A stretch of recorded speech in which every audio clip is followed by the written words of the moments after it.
Hi there, I'm Hallie Jackson in Washington. I want to take you to the White House now, where President Trump has just started answering some reporter questions on the war against Iran. Let's listen in for a moment. We're in good shape. And now we're doing well. Now we have to get what we have to get. If we don't do that, we'll have to go a big step further. But with that being said, they want to make a deal. We've had very good talks over the last 24 hours, and it's very possible that we'll make a deal. Yeah, please. Thank you, Mr. President. It's good to see you. What are the status of these talks? They're very good. Just give some insight as to where we've had talks, and we've had some good talks before, as you know. Right. And all of a sudden, the next day, they're like, they forgot what happened. You know, they're proud, like these guys are proud. Nobody more proud than these guys. Sometimes they fight on pride because, you know, they're injured, they're hurt. No matter how great you are, you get hit by somebody else that looks like them. It's very tough, but they have great pride. These people have great pride. The others do, too. Enemies have great pride. We went into Venezuela. Smart people, great people. They have a really strong military. We won it very quickly, and we have a fantastic. It's been a great thing for Venezuela. The people are really happy. They're dancing in the streets because they have a lot of money coming in through the big oil companies that are all moving in. I was with ExxonMobil last night. The chairman was here, and we were talking about Venezuela, along with a lot of them. Chevron. They were all here last night. They all want to go there and elsewhere. We just hit a new high in the stock market. The stock market's the highest it's ever been. And I expected that the market would be down 20–25%. I was willing to do that to get rid of a crazy country. Crazy. The people, look, you know, you talk about regime change. Their first-level leaders are dead. Their second-level leaders are dead. Some of their third-level leaders are dead. I call that regime change. But I thought we'd be down maybe 20%, and we're up. The stock market's higher now than when we started this war. And I thought oil prices would go to $200, $250. It's at $100 now. And I think you're surprised, and I'm surprised. But even if it went to 200, it would have been worth it. I understand that. We had just set a record, 50,000 on the Dow, 7,000 on the S&P, a record. And I said, I hate to do this, but we have to make an excursion down to Iran because we can't let them have a nuclear weapon. Look, and this is very simple.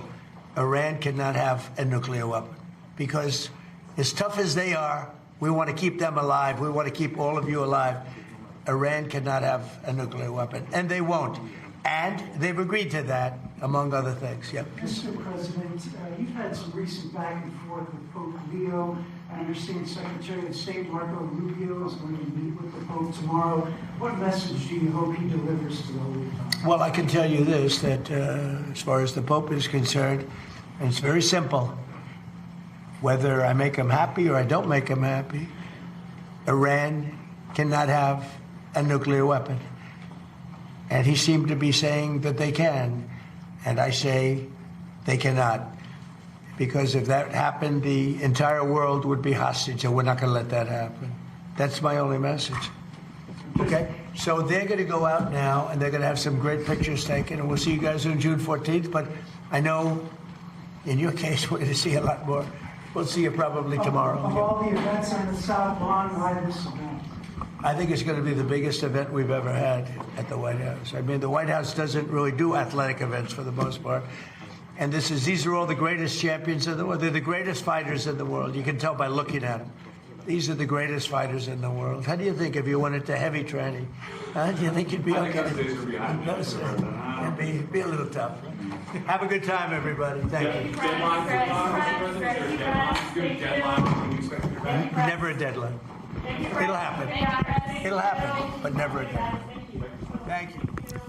President Trump there at the Oval Office of the White House for what was an unexpected call-in for reporters in that small pool, as it's called, that small group that covers him in these moments. So the White House had unexpectedly called that group in. Nobody knew what it was for. You heard the president there at the end taking a couple of questions, including from our own Garrett Haake, on the war against Iran, on the potential for this peace proposal to lead anywhere productive.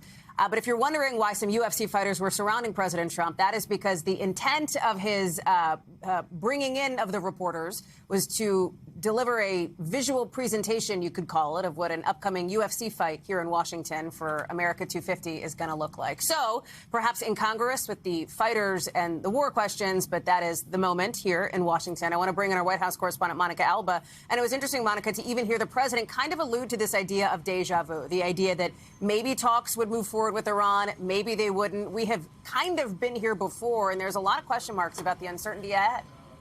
Exactly, Hallie, and I thought that was a very good framing of the question that we're all wondering by our colleague Garrett Haake about what might make this moment different, if anything. And it is just not clear that we know that, and we don't know whether there is anything actually behind the scenes that is moving this into a new phase, or if we are about to have a repeat performance of what we have seen time and time again over the last 10 weeks, which is that the president indicates we could be at a critical juncture in this military conflict, where he says that if Iran doesn't make a deal, they could be faced with severe consequences, then only to retreat from that, back up from that, and say that perhaps a pause is something that is necessary to let negotiations play out. So we've been kind of in that holding pattern for the last month or so. That ceasefire initially that was declared on April 7th and then was extended again paved the way for potential in-person negotiations that we saw a couple of rounds of, and we saw some fits and starts where certainly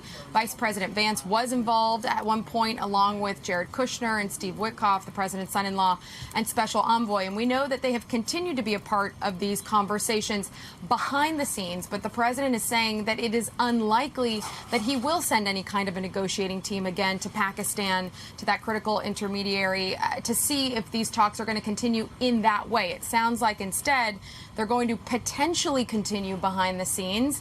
The president also, Hallie, continues to say that he believes Iran wants to make a deal very badly. But remember, he has been saying that for weeks and weeks, and we have not seen an Iran that is really showing a willingness to back down. Instead, they are continually quite defiant.